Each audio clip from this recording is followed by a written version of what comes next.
오늘은 예수님이 부활하셨기에 라는 말씀으로 오늘 조금 짧게 말씀을 전하겠습니다. 성찬식이 있기 때문에 고린도전서 15장 12절에서 22절까지인데요.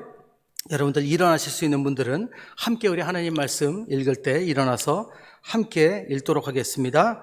우리 교독해서 읽도록 할까요? 12절부터 읽습니다. 제가 읽겠습니다.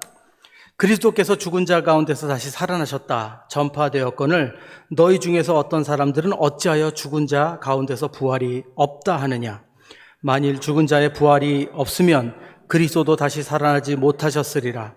그리스도께서 만일 다시 살아나지 못하셨으면 우리가 전파하는 것도 헛것이요 또 너희 믿음도 헛것이며 또 우리가 하나님의 거짓 증인으로 발견되리니 우리가 하나님이 그리스도를 다시 살리셨다고 증언하셨습니다.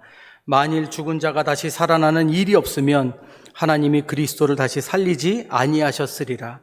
만일 죽은 자가 다시 살아나는 일이 없으면 그리스도도 다시 살아나신 일이 없었을 터이요.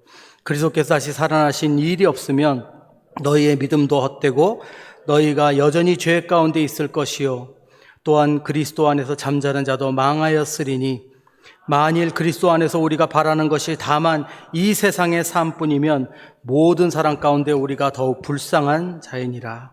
그러나 이제 그리스도께서 죽은 자 가운데서 다시 살아나사 잠자는 자들의 첫 열매가 되셨도다. 사망이 한 사람으로 말미암았으니 죽은 자의 부활도 한 사람으로 말미암는도다. 함께 읽겠습니다. 아담 안에서 모든 사람이 죽은 것 같이 그리스도 안에서 모든 사람이 삶을 얻으리라. 아멘. 아멘. 자리에 앉으시겠습니다.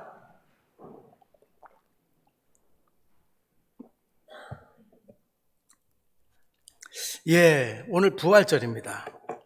부활절, 글쎄. 또 다시 돌아왔습니다. 부활절.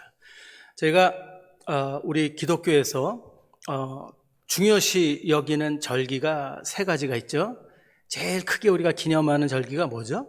성탄절이죠. 성탄절 제일 크게 우리가 기념하고 두 번째가 바로 부활절이 아닌가 싶습니다. 세 번째 뭘까요? 네? 감사절? 그렇죠. 뭐 맥주절도 있고 또 있어요. 근데 그렇게 되는데, 자, 우리 예전에는 우리가 부활절 굉장히 제 기억에 봉익주로교회 옛날에도 그랬죠. 굉장히 크게 기념했을 거예요. 저도 어릴 때 다니던 교회들 보면은 부활절 때 정말 크게 이렇게 기념했던 그런 기억이 있습니다. 어린아이들한테는 글쎄 브라질에서는 계란을 삶아줬던 거는 그렇게 많지 않았던 것 같아요. 한때 계란을 삶아주기도 했는데 하도 애들이 안 먹어서 요즘 애들은 잘 안 좋아하더라고요. 그리고 나중에 안 먹고 막 버리고 그러면 막 비린내 나고 그러니까 요즘엔 초콜릿으로 줘, 초콜릿. 근데 요즘 애들은 그것도 안 먹더라고요.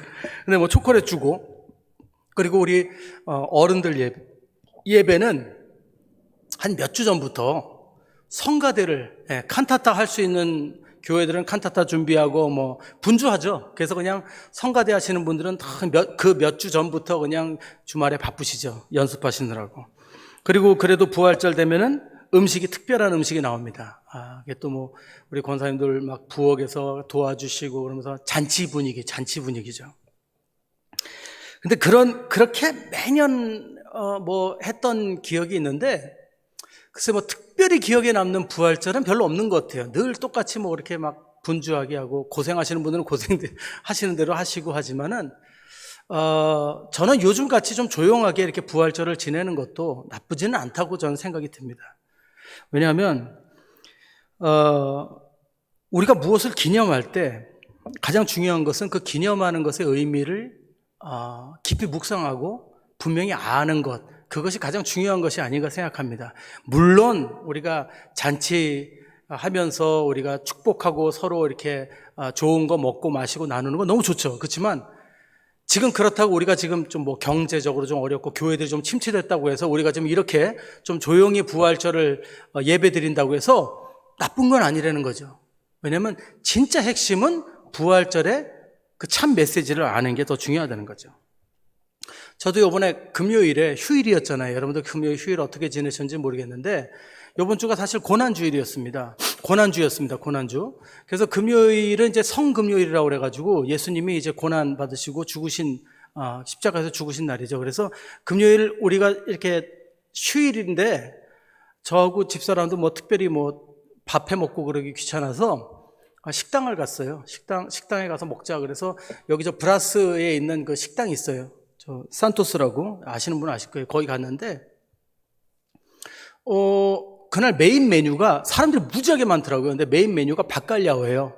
그러니까 왜냐하면 브라스 사람들 고기 먹으면 안 된다고 그러잖아요. 그 고기 먹으면 안 된다고 그래서 그 사람들이 박갈야오 먹는데 박갈야 너무 비싸서 우리는 좋아하지도 않고 먹지도 못했지만 우리는 딴 거 고기 먹었어요. 그냥 고기 먹었고 그러는데 한참 이렇게 간단하게 이렇게 먹으면서 이렇게 주위를 보니까 참 웃기더라고요.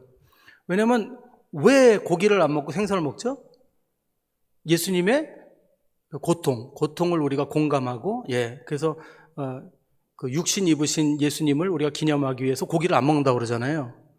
근데 이렇게 보니까 생선을 때려 먹어. 배가 터질 때까지. 그것도 술하고 같이. 아니, 그게 무슨 의미가 있나. 온 가족들이 와서 정말 배가 터지게 먹고 들어가는 거예요, 거기서. 그럼 뭐 차라리 고기를 먹지, 무슨. 자, 여러분, 이거 재밌는 사실 하나 아세요? 여러분, 생선을 먹는 게 성경적일까 아닐까요? 그거 성경에 아무 관계 없는 겁니다. 그거 수산업자들이 만든 이야기예요, 그거는. 아세요? 그 카톨릭과도 아무 관계 없는 거예요, 생선 먹는 거. 전혀 관계 없어요. 성경적인 것도 아니고 고기 드셔도 아무 상관없어요. 자, 뭐 그건 그냥 넘어가고. 근데 이제 제가 그 무슨 얘기를 하고 싶으면 뭐 금요일이면 뭐 합니까? 그냥 그렇다고 뭐 생선 먹는다고 해서 뭐 아무 의미도 없잖아요. 그러니까 진정한 의미 아무도 모르고 살더라는 거죠. 우리들이 이런 데는 거예요. 뭐 기념하는 거는 알지만 성탄절도 그렇지 않습니까? 아무도 예수님의 탄생을 기념하지 않죠. 자, 제가 왜 오늘 이 얘기를 하냐면 오늘 고린도전서 15장을 보면은 사도 바울이 굉장히 강하게 말씀하시는 게 있어요. 그게 뭔지 한번 보자는 거죠. 사도 바울이 뭘 얘기하고 있나? 부활에 대해서 얘기를 하는데 뭘 얘기하는가? 그래서 오늘 부활에 대한 이 메시지를 한번 오늘 이 15장을 통해서 한번 보겠습니다. 자, 12절을 제가 다시 한번 읽어볼게요. 12절을 보면 이렇게 되어 있습니다. 그리스도께서 죽은 자 가운데 다시 살아나셨다 전파되었거늘 너희 중에서 어떤 사람들은 어찌하여 죽은 자 가운데서 부활이 없다 하느냐? 자, 이게 무슨 얘기냐면 그때 고린도 교회 교인들 중에 부활이 없다라고 부활을 믿지 않는 자들이 있었다는 겁니다. 근데 여기에 사도 바울이 화가 난 거예요. 너무 한탄하면서 여기에 대한 설명을 쫙 하면서 다른 건 몰라도 내가 이건 믿어야 된다라고 얘기하는 거죠. 자, 보세요. 바울은 굉장히 강하게 항의하고 있는데 왜 여기 강하게 항의하고 있는지 우리가 한번 공감을 해봐야 됩니다. 여러분, 저희들이 지금 주일입니다. 부활절입니다. 그래서 예배당에 모여있죠. 근데 우리가 이 자리에 우리가 이 예배당에 모여서 여러분 여기가 교회는 교회지만 우리가 있기 때문에 교회입니다. 여기는 예배당이에요. 예배당이고 우리가 교회예요. 우리가 여기서 교회를 이루고 있는데 저와 여러분들 여기 예배를 드리러 와 있다면 적어도 왜 우리가 이 자리에 와서 예배를 드리는지는 분명히 알아야 되겠죠. 그렇죠? 그걸 모르고 여기 와 앉아 있으면 그거 진짜 웃기는 거 아니겠어요? 여러분들 여기 왜 앉아 계세요? 그러면 글쎄 어쩌다 보니까 여기까지 왔네요. 뭐 이러시면 안 돼요. 뭐 살다 보니까 뭐 여기까지 이렇게 이러시면 안 돼요. 그게 믿음이 아니라는 거죠. 왜 내가 여기 와 있는지 알아야 되는 거죠. 오늘 서론에서 제가 말씀드린 게 뭡니까? 바로 그거예요. 왁자지껄 먹고 성가대가 칸타타 부르고 아이들 초콜릿 막 나눠주고 이거 좋다 이거예요. 근데 그거보다 더 중요한 게 뭐예요? 왜 부활절이냐 이거죠. 왜 부활절을 우리가 기념하고 예배드리고 감사하고 왜 우리가 축하하냐 이거죠. 그거 알고 집에 갈 거냐 이거예요. 그걸 알아야 된다는 거예요. 만약에 내가 지각이 있는 사람이고 내가 지혜가 있는 사람이라면 여러분 무엇을 내가 할 때 내가 어떤 행동을 할 때 행위가 있을 때 그것에 대한 이유와 목적이 분명히 있어야 됩니까? 없어도 됩니까? 없으면 바보인 거 아시죠? 그죠? 내가 뭔가를 하는데 내가 왜 이러고 있지? 이러면 문제가 있는 거 아시죠? 우리 가끔 살다 보면 그럴 때도 있어요. 하지만 그렇게 되면 한번 돌아봐야 되는 거 아시죠? 내가 지금 왜 이러고 있나? 내가 왜 이걸 하고 있지? 한번 생각해 봐야 되는 거예요. 근데 신앙도 그렇다는 겁니다. 우리가 이거 신앙에 분명히 적용해야 돼요. 내가 주일이 되었기 때문에 예배당에 나와서 예배를 드리는 성도라면 내가 여기 와 앉아 있는 이유를 분명히 알아야 될 거 아닙니까? 근데 참 놀랍게도 사실 많은 분들이 교인이 되셨으면서 이 자리에 내가 나와 있는 이유와 목적을 다 알고 계신 분들이 더 많죠. 대부분들은 다 알고 계시고 또 주의 날이기 때문에 나와서 하나님 앞에 말씀을 듣고 내 삶을 좀 말씀에 비춰보고 그럼 다시 내가 기도하고 회개하고 잘못된 것에서 내가 회복되고 그러면서 다시 한번 이제 선한 일을 하기 위해서 마음을 준비하기 위해서 이 자리에 오신 분들이 더 많죠, 당연히. 그런데 이런 분들도 계신다는 거예요, 예배당에. 부활절이건 뭐건 어떤 분들이냐, 뭐 그냥 아내가 나가자고 하니까 집에 혼자 있기 그냥 적적하니까 사람들 얼굴도 좀 볼 겸 겸사겸사 나오신 분들 계신다는 거예요. 또 사회에서 너무 자기 요즘 존재감이 너무 없으니까 교회 나와서 얼굴 비춰보려고 나오신 분들도 계신다는 거죠. 또 어떤 분들은 뭘 해도 뭐 잘 되는 게 없어요. 그러니까 뭐 믿음이라기보다는 뭔가 의지하고 붙들고 싶어서 나오신 분들도 계세요. 그렇게 막연한, 믿음이라기보다는 막연한 생각이죠. 그것도 어떤 분들은 뭐 이렇게라도 와서 내가 사람들을 사귀면서 어떤 내가 뭔가를 만들 수 있을까? 내가 뭔가를 해낼 수 있을까? 내가 뭔가를 이룰 수 있을까? 그런 생각에 교회 와서 뭘 만들려고 오시는 분들도 있으세요. 사람들 모으려고. 네, 그게 사람 본능이니까. 왜 없겠습니까? 근데 괜찮다는 거예요. 괜찮아요. 네. 그러다가 하나님이 임하시면, 예, 성령님 안에서 은혜 받고 변화될 수 있어요. 왜냐면 저도 그런 사람들 중에 한 명이었으니까. 의중이 뜨중이 저는 사실 연애하고 싶어서 교회 나갔어요, 처음에. 예. 그렇게 나갔다가 지금 목사까지 된 거예요.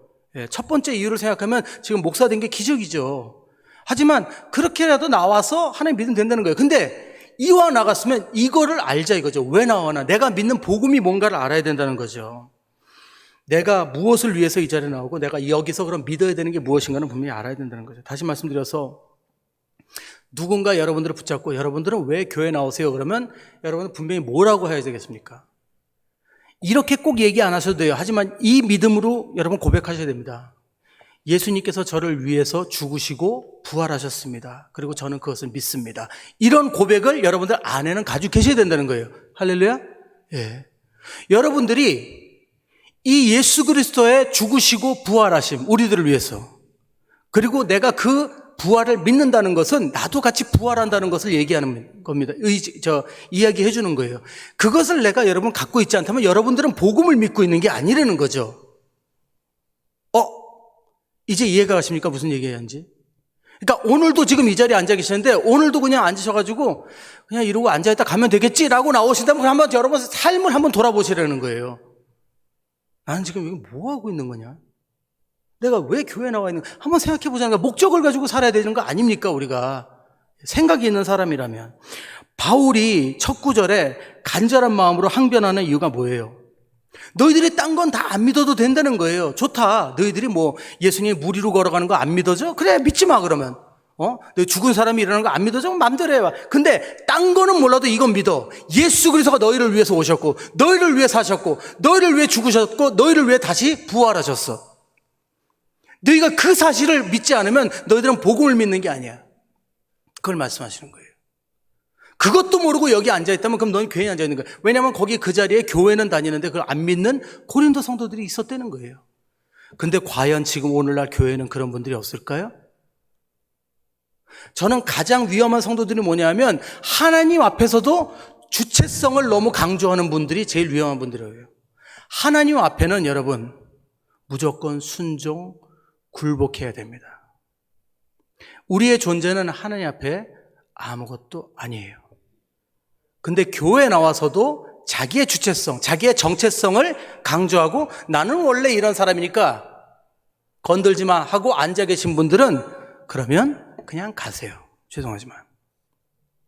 그렇게 해서 100년, 1000년 믿으셔도 하나님께 구원 못 받으십니다. 하나님께 내가 사회에서 누구든지 아무 의미 없어요. 나는 하나님의 피조물이에요. 하나님의 창조물이에요. 그것을 내려놓고 시작하는 게 믿음이에요. 거기서 예수 그리스도를 바라봐야 돼요. 거기서 하나님이 우리에게 주신 예수 그리스도의 죽음과 부활의 은혜를 생각해 봐야 돼요. 내가 내 주체성 가지고 내가 가지고 있는 개똥 철학 가지고 계속 밀고 나오면 나는 원래 여기까지만 믿는 사람이야. 그러면 그렇게 해보세요. 하나님이 정말 사랑하신다면 죄송하지만 아주 피 터지게 얻어맞지 않으면, 아예 하나님이 안 사랑하시면 그대로 평생 이 세상에서 이기시면서 사실 겁니다. 그러다 죄송하지만 지옥으로 가는 거예요. 죄송합니다. 이게 진리예요. 저같이 하나님한테 피 터지게 얻어 터져서 구원받는 게 전 낫다고 생각해요. 그래도 제가 왜 이렇게 얻어맞고 있는 것 같으세요? 고집이 세서 그래요. 고집이 세서. 그런데 하나님이 저를 이렇게 피 터지게 때리시는 이유는 저를 사랑하시니까. 예. 우리도 똑같아요, 다. 여러분들, 우리가 여기 나왔으면 하나님을 믿겠다고 나온 거 아닙니까? 그럼 왜 믿는지 알아야 된다는 거예요. 자, 그럼 이제 13절부터 바울이 뭘 설명하냐면 부활이 무언지를 설명합니다.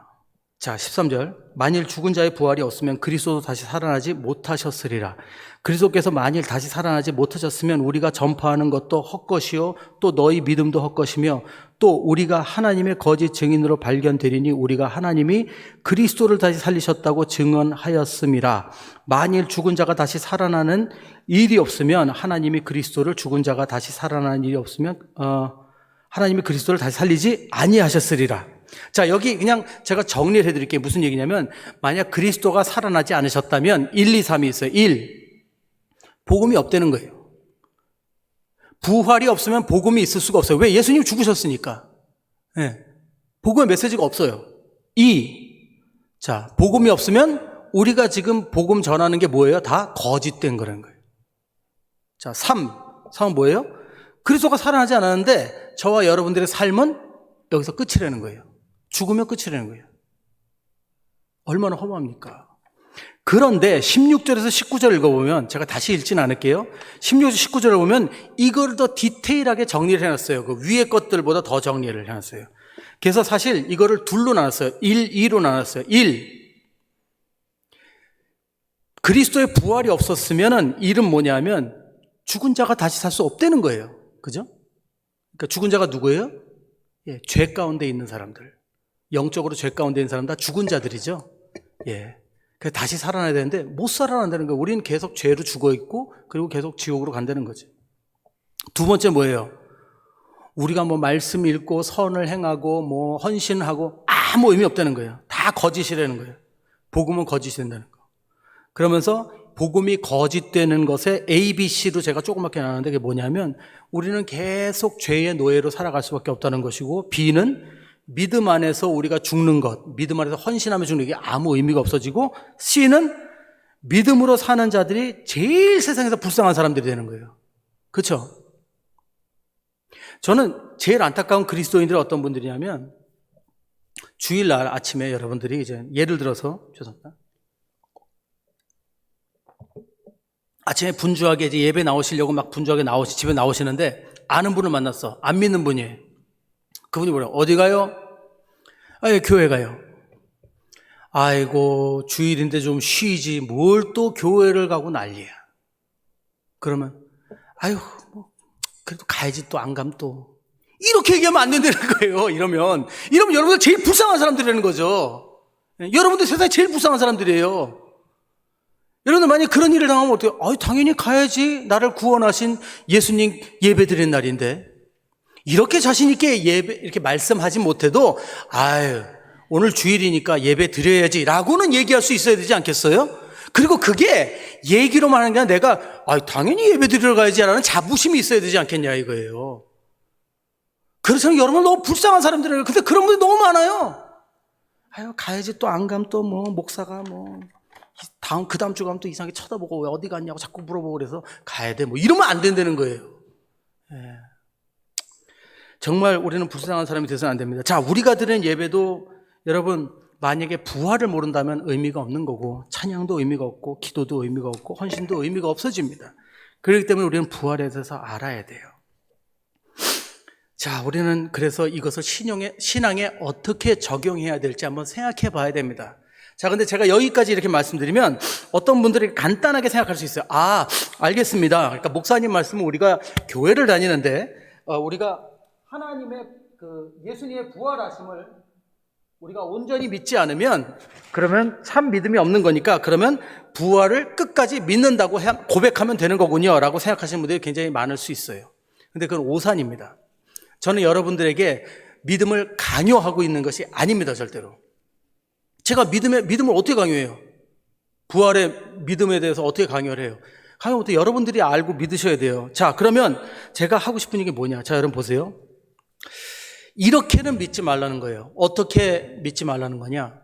자, 우리 인간은 생존 본능이 있습니다. 그 생존 본능의 중요한 게 뭐냐면 어딘가에 소속이 되면 그 소속된 곳에 대한 자부심을 가지는 그런 우리의 어떤 본능이 있어요.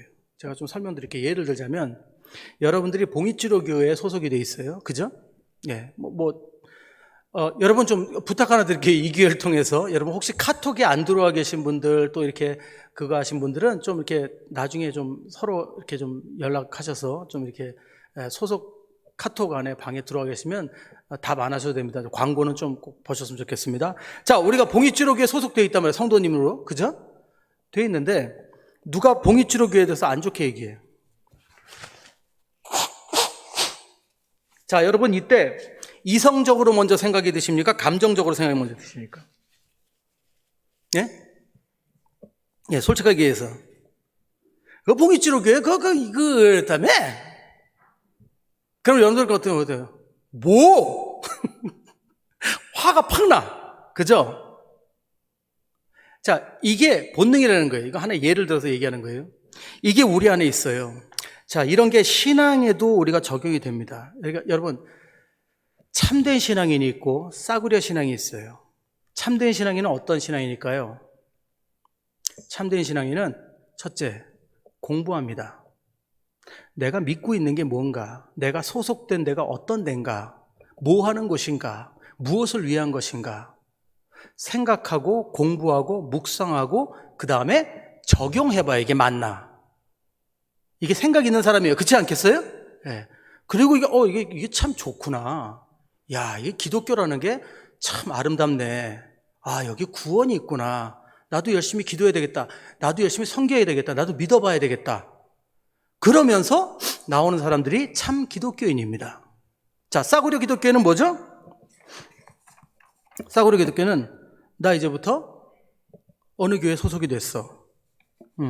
나 이제 기독교야. 나 예수 믿어. 그럼 그때부터 기독교 욕하는 사람들은 다 내 적이야.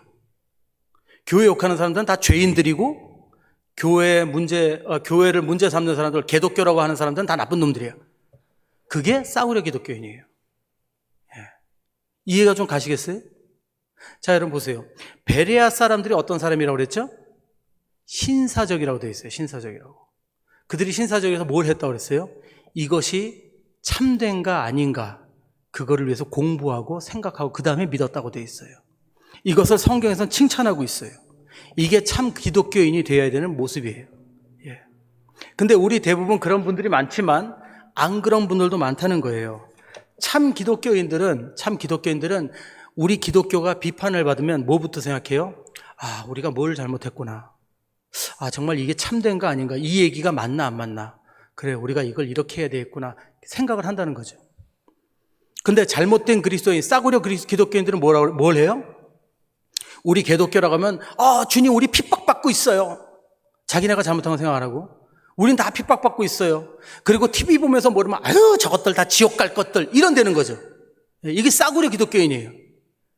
그러면서 세상 사람들을 위해서 기도해야 안 해요. 중보해야 안 해요. 전도해야 안 해요. 하나도 안 해. 이게 싸구려 기독교인들이에요. 근데 진짜 기독교인은 어떻게 해요?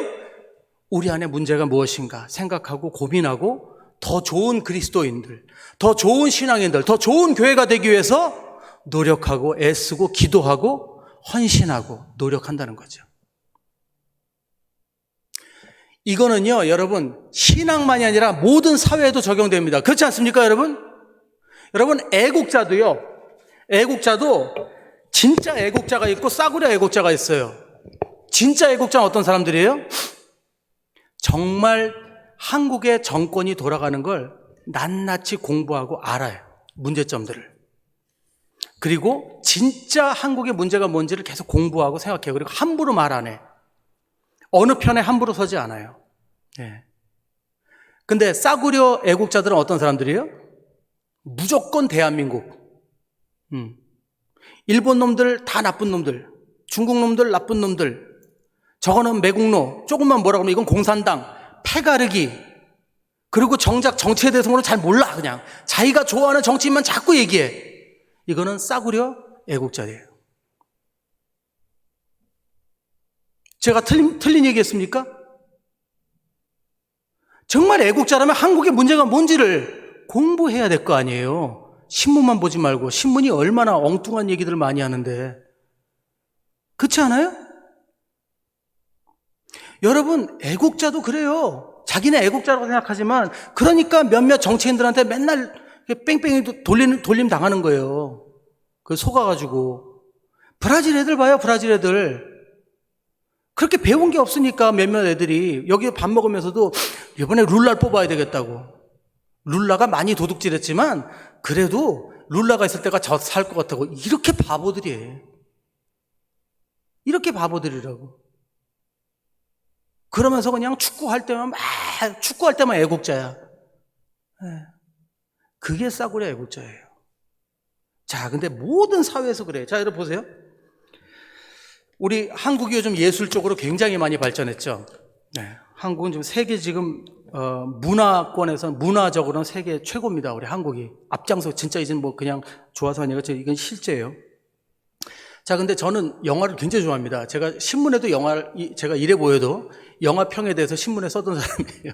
그만큼 영화를 좋아해요. 근데 제가 뭐 그만큼 영화를 깊이 볼 줄은 모르지만 좋은 영화가 뭐고 나쁜 영화가 뭔지는 분명히 구별을 할 줄 압니다. 근데 제가 굉장히 좋아하는 영화 평론가인데 그분이 얼마 전에 이런 얘기를 했어요. 한국이 지금 이렇게 좋은 영화들을 많이 만들고 좋은 문화 예술 쪽에 앞장서고 있음에도 불구하고 아직도 한국의 몇몇 영화사들은 한국의 명절 때 영화를 사람들에게 대중에게 팔려고 신파 영화들을 만들어서 아직도 싸구려 영화를 만들어 팔고 있다. 이런 비판을 했어요. 여러분, 신파가 뭔지 알죠?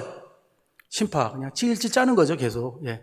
신파가 나쁜 이유가 뭔지 아세요? 신파는 처음부터, 자, 이제 곧 좀 있으면 여러분들 울 일이 생길 겁니다. 자, 울 준비들 하세요. 그러면서 막 음악 틀고, 막 죽는 모습도 한참 보여주고 막 이러면서 그냥 울게 만드는 거예요. 예. 웬만한 사람 울지 않고 못 견디는 아빠! 막 이걸 막 슬로 비디오로 보여주고 막 그게 신파예요. 예, 그런 싸구려 영화 만들어서 사람들의 감성을 자극하는 그런 싸구려 영화, 메시지는 없고, 예, 그런 영화들 만드는 거를, 그런 걸 비판하는 평을 했어요. 그랬더니 부류가 두 부류로 나눴어요. 한 부류는 뭘까요? 당신이 뭔데 감히 한국 영화를 평하느냐? 당신이 만들면 그보다 잘 만들 수 있느냐? 아름다운 영화를 왜 비판하느냐? 이런 부류가 있고, 또 한 부류는 어떤 부류가 있어요? 맞습니다. 이제 이런 수준의 영화들은 사라져야 됩니다. 한국 문화가 지금 많이 좋아졌지만 아직도 이런 것들에서 이런 문제가 있습니다 하고 같이 논하는 팀들이 있었어요. 자, 여러분들에게 하나 질문할게요. 제가 어느 쪽이 맞다고 얘기 안 하고. 여러분들 생각에는 이 두 부류 중에 어느 부류를 통해서 우리나라 예술이 발전할 것 같습니까?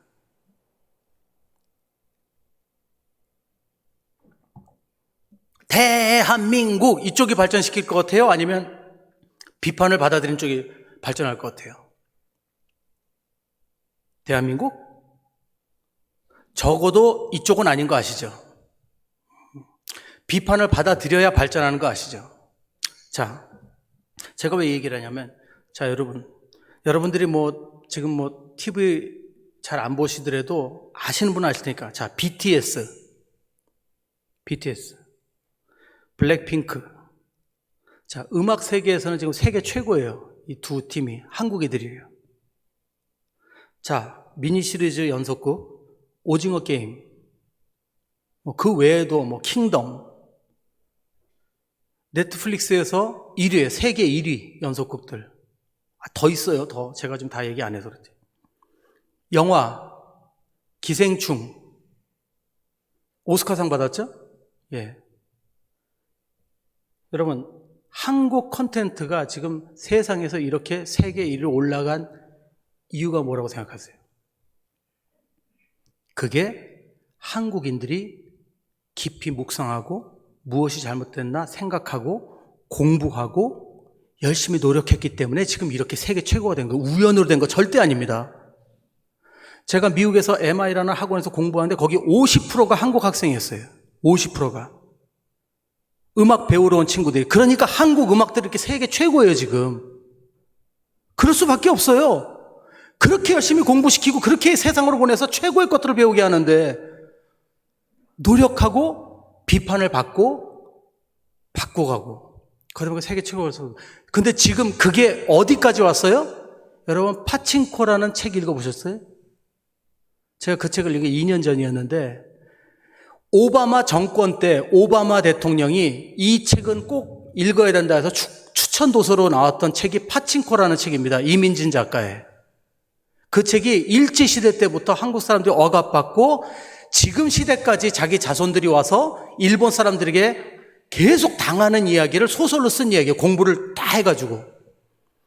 그게 지금 애플 TV, 여러분들 아이폰 아시죠? 아이폰 만드는 애플이라는 회사에서 나온 애플 채널에서 몇백억을 지금 들여서 한국 배우들 데려다가 8편 미니 시리즈로 만들어 지금 세계 최고의 시리즈를 지금 세상에서 지금 보여주고 있어요.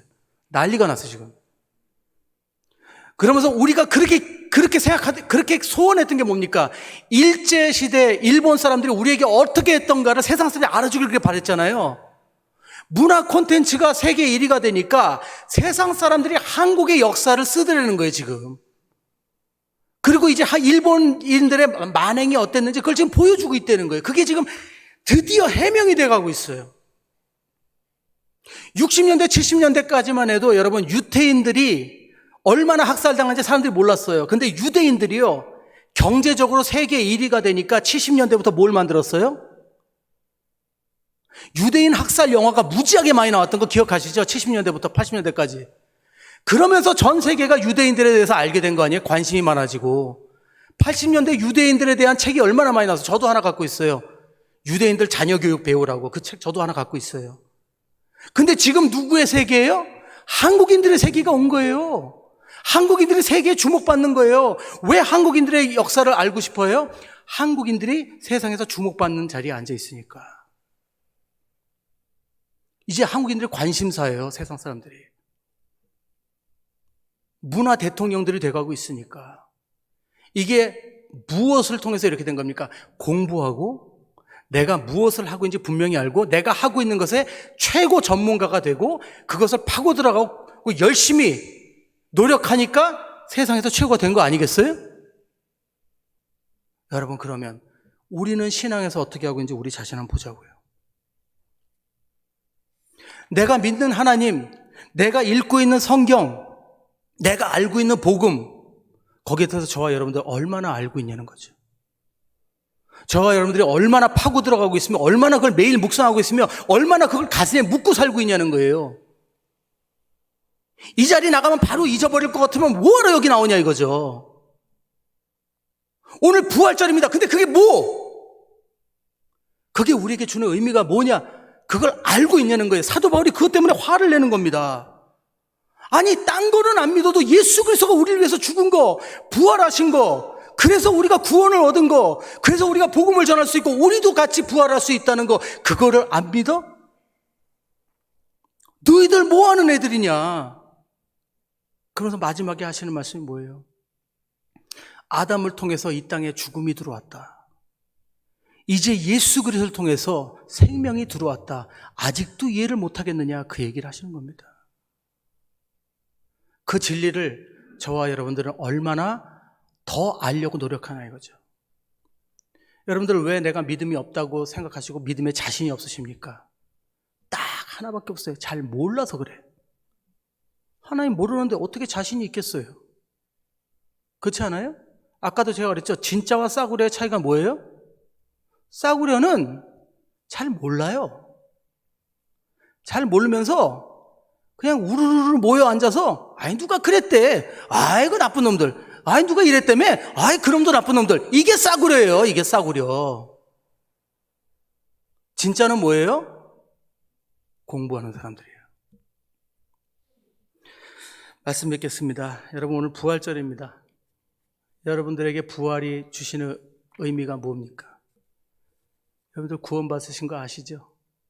오늘 부활이 있어서 예수님이 십자가에서 그 고통 당하시고 돌아가셨기 때문에 저와 여러분들이 이 자리에 있다는 것 아시고 계시죠?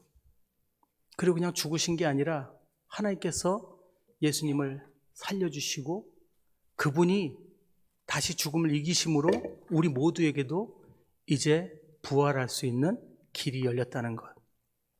이게 복음이고 이게 우리가 감사해야 되는 이유인 걸 믿으시기 바랍니다. 사랑하는 여러분, 이 부활절 그냥 보내지 마시고 한번 생각해 보세요. 내가 과연 믿고 있는 것이 무엇인지. 그리고 오늘 이 성찬식 이제 함께 거행할 텐데 우리